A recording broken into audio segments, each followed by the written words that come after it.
खुलुमबाय आं सिबिरानि ब्रह्म गोजोन फुंबिलिनि बयनिसिमबो गाहाम हामलायनायखौ जासिहरनाय थाबाय आसा खालामो नोंथांमोना गासिबो मोजाङैनो दङ नोंथांमोननि थाखाय आं गोदान मोनसे भिडिअ लानानै फैबावबाय अन्नानै भिडिअखौ जोबजासिम नायलांदो अरुणाचलनिफ्राय फैनाय दैया धेमाजि जिल्लायाव गोबां खहा खालामलांदों धेमाजि जिल्लायाव थानाय दैमा दैसाफोरा गोबां देरखांदों जायनि थाखाय सुबुं थाग्रा जायगाफोरावबो दैया लोमसावहैदों लामा सामाफोराव दैया लोमसावदों जायनि थाखाय सुबुङा हाराहास्ति जानो गोनां जादों धेमाजि जिल्लायाव थानाय सिमेन्ट दैमानि सायाव थानाय रेलनि दालांआबो बायस्र'दों जायनि थाखाय रेल थांलाय फैलाया बे समाव बन्द जानानै दङ गोबां अखा हानानै हा खुरखानायनि जाहोनाव सिमेन्ट दैमानि सायाव थानाय रेलनि दालांनि खावसे बाहागोआ बायग्रबदों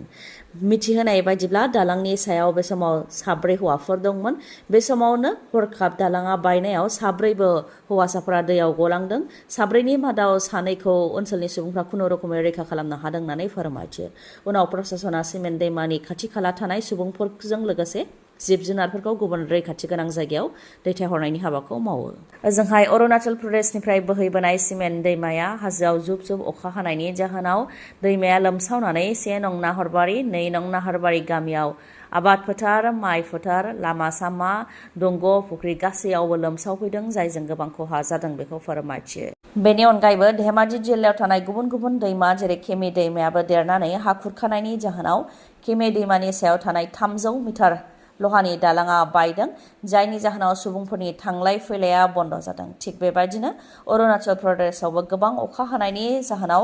गोबां हा गिसि गानाय जादों जायजों लामा सामा बन्द जानानै थादों अरुणाचल प्रदेशआव थानाय नेशनेल हाइवे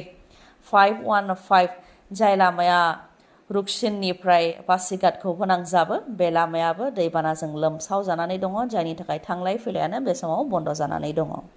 बाक्सा जिल्लानि जपादंनि दिरेंगाफुरियाव खास्रि बिस्रि बुथारनाय जाथाय खोनाफेरै बुथारनाय जाथाय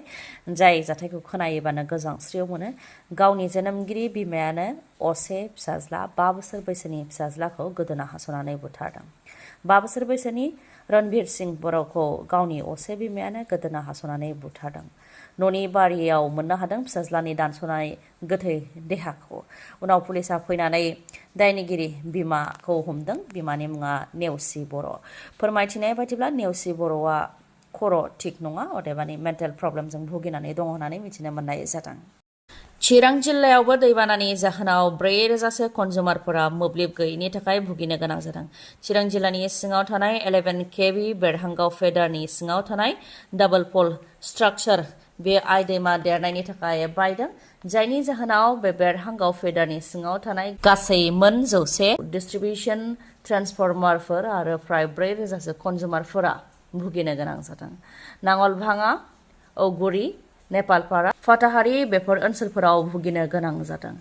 डाबल फल बायनाया दैजों लोमसाव जानानै दङ बेनिखायनो दा फाहामनो हानाय नङा दैया खम जायोब्लासो बेखौ फाहामनो हागोन होननानै फोरमायथियो ओजोंहाय चिरां जिल्लानि प्रशासननिफ्रायबो बिथोन होयोदि भुटानाव गोबां अखा हानायनि जाहोनाव चिरां जिल्ला आरो खाथि खालायाव थानाय आइ दैमा चम्पा दैमा आरो खाथि खाला थानाय दैमाफोरा देरखांनायनि जाहोनाव जाहाथे रावनिबो जिउ खहा जानो गोनां जाया बेनि थाखाय जाहाथे दैमाफोराव नाव सालाया बेखौ बन्द खालामनो बिथोन होदों 28 जुननिफ्राय लानानै 4 जुलाइसिम जाहाथे नाव सालाया बेनि थाखाय बिथोन होदों बेनि अनगायैबो न' बां लामा सामाफोराव दैजों लोमसावदों जेरै नांगलभाङा बेसरबारि नाथुरबारि शिशुबारि मादारपुर देबरबिल नेपालपारा मानिकपुर छोट आमगुरि आरो गोबां जायगायावनो दैजों लोमसाव जानानै दङ आसाम पुलिसनि बारग' DIG प्रशान्त कुमार दत्तानि धोन सम्पतिनि सायाव रेड खालामदों इडिआ जेराव गासै 53,28 लाख रांनि धोन सम्पतिखौ हमनो हादों आसाम पुलिसनि बारग' DIGनि हेंथा रां जाख्ल'नायनि गोबां केस दंबोयोमोन बेखौ लानानैनो इडिआ बारग' DIG प्रशान्त कुमार दत्तानि धोन सम्पतिनि सायाव रेड खालामदों गुवाहाटीनि पल्टन बाजार गणेशगुरि लख्रा सारियालि बेफोराव हटेल भार्गव इन मुङै हटेलफोर दं बेनि अनगायैबो मुम्बाइआव गुबुन गुबुन जायगायाव गोबां फ्लेटफोर दङ 1992 मायथाइनिफ्राय लानानै 2019 मायथाइसिम बिथाङा आसाम पुलिसाव साख्रि मावनाय समाव गोबां रां जाख्ल'दोंमोन बेनिखायनो इडिआ बिथांनि धोन सम्पतिनि सायाव रेड खालामदों बिथांनि धोन सम्पतिखौ हमनो हानायजों लोगोसे बिथांनि नखरनि सासे सोद्रोमानि बेंक एकाउन्टनिफ्रायबो 14,75 लाख रां हमनो हादों इडिआ गुवाहाटी पुलिसनि गेदेर जाफुंसारनाय जालुकबारि पुलिसा सा6 दाखाथिफोरखौ हमनो हादों। गासै दाखाथिफोरानो हारियानानि थागिबि। दाखाथिफोरखौ गुवाहाटी आदाबारियाव थानाय गंसे हटेलनिफ्राय हमनो हादों। पुलिसा फोरमायथिनाय बायदिब्ला दाखाथिफोरनि मुङाफारियै सनु, कृष्णा राणा, कुलदीप, प्रवीण कुमार, सत्यवन आरो संजय कुमार गासैबो हारियानानि थागिबि आरो बिसोरनि थांखिया रेलजों दावबायनाय दावबायारिफोरनिफ्राय सेख'नाय, लुथिनाय, गुबुन गुबुन जायगायाव बेफोरबायदि खामानिखौ मावनायमोन होननानै फोरमायथिदों। दा पुलिसा बिसोर गासै सा6 दाखाथिफोरखौ हमनो हाबाय आरो बिसोरनाव सोंनाय फिननाय लानाय हाबाखौ मावगासिनो दङ। फिन प्लेन क्रेश जादों। फ्रान्सनि पेरिसआव प्लेन क्रेश जानायजों सा 11आ जिउ खोमानो गोनां जादों। सासे पाइलटजों लोगोसे गासै सा 11आ जिउ खोमानो गोनां जादों। एयारक्राफ्टखौ